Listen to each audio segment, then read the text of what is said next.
Setelah dianggap membangkang dalam rapat paripurna kemarin, Partai Keadilan Sejahtera kini terancam mendapat sanksi dari Sekretariat Gabungan Koalisi.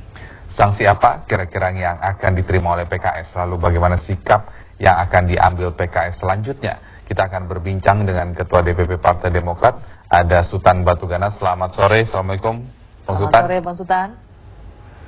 Assalamualaikum warahmatullahi wabarakatuh. Selamat sore. Waalaikumsalam. Ya, dan di Wisma Nusantara ada Sekretaris Fraksi PKS, Pak Abdul Hakim. Selamat sore, Assalamualaikum Pak Abdul Hakim. Selamat sore. Assalamualaikum Pak Sultan. Waalaikumsalam. Oke, kita Pak Abdul langsung Hakim, saja. Ya. Kemarin PKS benar-benar menegaskan sikap berbedanya antara pemerintah dengan yang ada di DPR. Kemudian orang bertanya-tanya, sanksi mungkin akan segera menunggu PKS, terutama 3 menterinya yang posisinya bisa saja terancam. Apa komentar PKS sampai dengan hari ini? Ya. Pertama, saya ingin mengkoreksi. PKS bukan membangkang. Tetapi PKS memperjuangkan aspirasi masyarakat konstituennya yang telah memberikan kepercayaan kepada PKS yang tidak menginginkan adanya kenaikan harga BBM bersubsidi. Tentu ini adalah amanah rakyat, amanah pemilih kami yang kemudian telah diformulasikan oleh partai melalui DPP. Dan DPP tentu menugaskan kepada fraksi untuk memperjuangkan kaitan dengan bagaimana supaya postur APBNP tahun 2013 tidak mencerminkan terkait dengan kenaikan harga BBM Pak Abdul Hakim, bersubsidi. Pak Abdul Kami Hakim memang menolak terkait dengan Hakim harga BBM bersubsidi tersebut, dan itu tentu harus tercermin dalam postur anggaran APBNP 2013. Pak Abdul Sekali lagi, Hakim, ini bukan pembangkangan, tetapi kami semata-mata ingin memperjuangkan aspirasi masyarakat yang telah memberikan kepercayaan kepada kami. Tapi apa yang dikemukakan oleh Pak Tifatul mengatakan bahwa ia menyayangkan sikap fraksi PKS. Dianggap sesungguhnya tidak sejalan dengan rapat di Lembang beberapa waktu yang lalu. Jadi kalau begini, Pak Tifatul dianggap membangkang perintah partai atau fraksi di PKS yang membangkang hasil rapat di Lembang? Saya kira bisa langsung nanti dikonfirmasi kepada Pak Tifatul. Jelas, salah satu keputusan rapat di Lembang itu adalah melanjutkan perjuangan penolakan terkait dengan harga BBM bersubsidi yang merupakan mandat dari masyarakat. Kami telah melakukan penjajakan dan kami sebelumnya telah melakukan rapat pleno DPP dari seluruh ketua-ketua wilayah di seluruh Indonesia, baik dari Sumatera, kemudian DKI Jaya, Banten, kemudian Jawa Tengah, Jawa Timur, kemudian Indonesia bagian timur, Sulawesi dan Kalimantan, semuanya menyatakan bahwa hasil jajak pendapat yang dilakukan oleh struktur yang ada di wilayah, kemudian di DPD mereka adalah aspirasinya tidak menginginkan adanya kenaikan harga BBM bersubsidi karena memang waktunya tidak tepat kaitan dengan tahun ajaran baru, kemudian sebentar lagi menjelang Ramadan dan Idul Fitri, sehingga kemudian dampaknya kalau itu dinaikkan harga BBM bersubsidi maka tentu berdampak kepada inflasi dan juga daya beli masyarakat, tentu akan terjadi peningkatan kemiskinan dan pengangguran. Pak Abdul Hakim, kita tahu kemarin itu rapat sidang paripurna itu kan bukan untuk menolak atau menerima, namun pengesahan RAPBNP 2013. Kalau PKS benar-benar mau membela konstituennya, kenapa tidak pada saat rapat Banggar itu yang menentukan? Namun ini di rapat Banggar dikatakan PKS menyetujui dengan memberikan catatan gitu.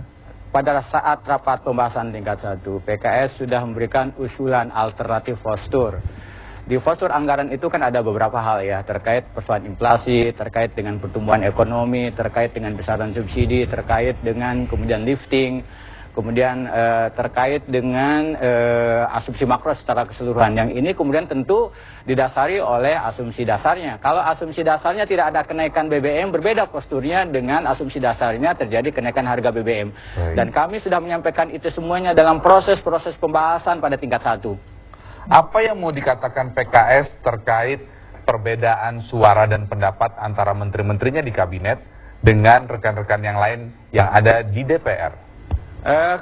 kami jelaskan bahwa salah satu keputusan Lembang itu menyatakan bahwa kader PKS yang ada di kabinet, karena memang menteri itu adalah pembantunya presiden, sebagaimana diatur melalui Undang-Undang Dasar Negara Republik Indonesia tahun 1145, pasal 17 ayat 1 dan ayat 2, presiden dibantu oleh menteri-menteri negara.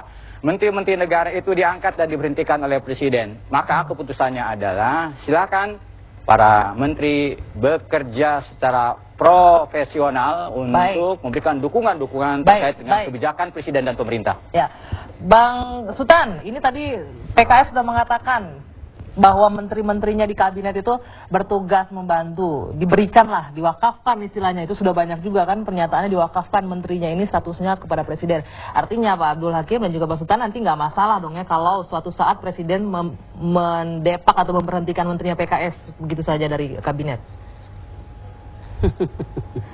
Saya mau menyampaikan, saya nggak mau cerita lagi tentang BBM naik apa tidak, ya.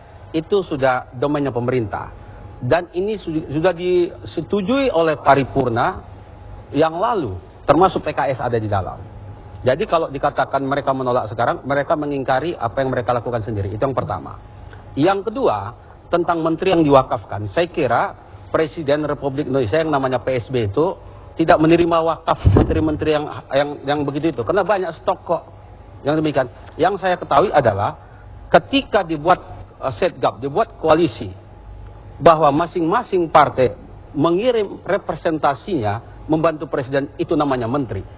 Artinya memang masih ada, tetap harus ada kaitan antara menteri yang terkait sebagai pembantu presiden dengan partainya sendiri, tidak putus begitu saja. Terbukti bahwa selama ini menteri-menteri PKS juga berhubungan sama DPP PKS. Artinya jangan dibikin yang sering saya katakan koalisi ini menjadi koalisi basa-basi. Basanya mau, basinya nggak mau. Ketika pacaran enaknya mau, ada anaknya, wajahnya jelek, kenaikan BBM itu anaknya koalisi ini, nggak mau, itu kan nggak boleh. Harus sama-sama bertanggung jawab. Itulah etika berpolitik. Kita mau ingin menyampaikan kepada masyarakat bahwa ada etik, ada etika dalam berpolitik. Ketika pilihan PKS bersama pemerintah, itu sudah satu pilihan. Mari sama-sama. Tapi kenyataannya selama ini kita lihat perilaku PKS, maaf saya katakan, kadang-kadang tidak sesuai dengan apa harapan kita. Walaupun mereka katakan berbeda pendapat, boleh, jangan disamakan. Memang tidak mau kita samakan, perbedaan itu ada saja. Dalam satu rumah tangga yang namanya koalisi atau setgap. Tetapi ketika diputuskan, ya harus patuhlah. Walaupun katakan, ya bisa saja PKS mengatakan, kami patuh kepada kebijakan ini, tapi kami sebenarnya tidak menginginkan BBM naik. Umpamanya begitu ya.